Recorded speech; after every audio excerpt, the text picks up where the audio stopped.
Alright, so one of the biggest questions starting Turo, thinking about starting Turo, interested in Turo, is do you finance a vehicle or do you lease a vehicle?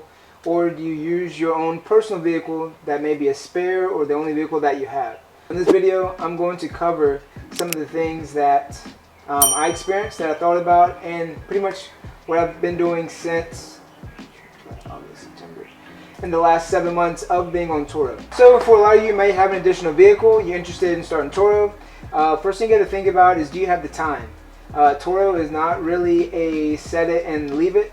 You continuously have to clean the vehicles, detail the vehicles, you have to message people, you have to drop the car off, pick the car up, you have to deal with certain claims, certain damages. Now if you are using your own vehicle, if you only have one vehicle and you are trying to make a good amount of money through Turo, you'll have to have something to transport yourself in. So keep that in mind whenever you're using your own personal vehicle and you only have one vehicle to use, or if that is a primary vehicle for you. Trying to make money, the vehicle needs to be on the road, which means it needs to be rented, and you're not going to have something to drive. So if your car gets damaged during the renter, you have to think about the time that it takes to file the claim, to process the claim, and to get those damages fixed. No matter how minor or how big it is, it can and will take the car off the platform, possibly.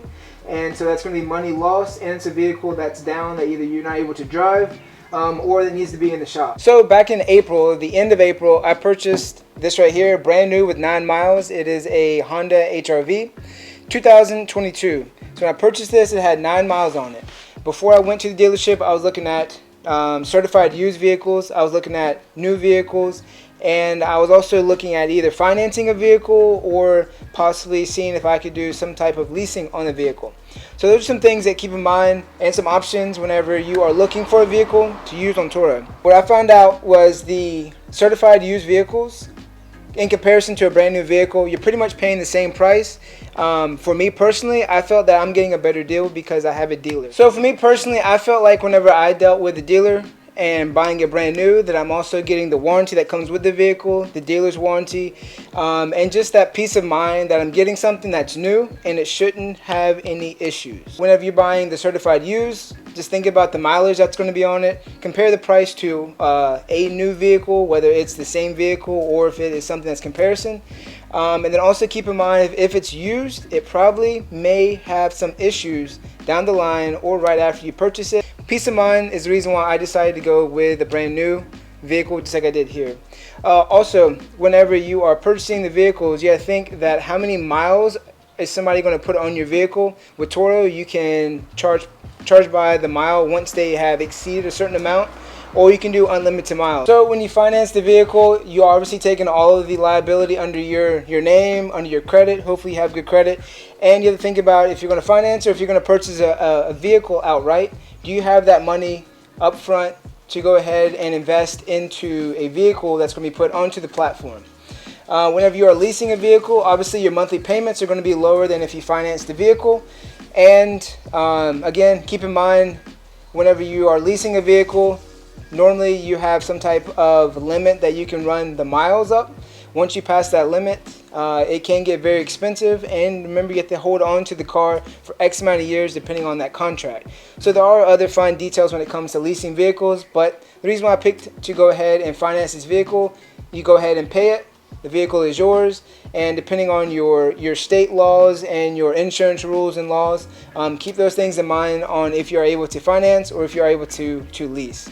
My opinion, leasing a vehicle on Turo is a no-go. Main thing is because the individual can run the car up on miles without you knowing it, and then also keeping that car for X amount of years, even if it does hit that limit per mile. So leasing was not really something that I was interested in doing whenever it came to purchasing a vehicle for Turo, although the monthly price would be cheaper than what I'm currently paying now through financing this. So make sure that you're reading the fine print anytime that you are dealing with the leasing contract. Depending on the insurance, depending on the state that you are planning to do your Turo through, there can be laws and regulations to leasing a vehicle, or how you are the owner of the vehicle putting it on the peer-to-peer platform. To conclude on the video, whenever I did purchase this brand new, you're able to get some packages, some coverages, which sometimes, depending on the dealership that you're dealing with, you may be able to get this with purchasing a used vehicle.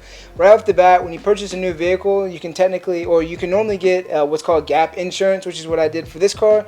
So if someone totals the car and there's still money that is owed on the car, that gap insurance will cover that for you. That way you do not get a little bit amount back from, you know, it could be total. Get a little bit of money back and then still owe money on a car that you no longer physically have or physically able to use or put onto a platform to make money. So that's kind of what the gap coverage does. That is the reason why I purchased it. It does increase your monthly a little bit, but in my opinion, I feel like it was definitely worth it. Again, peace of mind, releasing some of that from myself onto that feature. Secondly, I did get a road hazard feature. Pretty much up to a certain amount, it covers tires, it'll cover keys, it'll cover lock entries into the vehicle, and also covers door dings, which we do have a couple. Here in Hawaii, door dings are very, very popular and they tend to happen way more frequently than they should.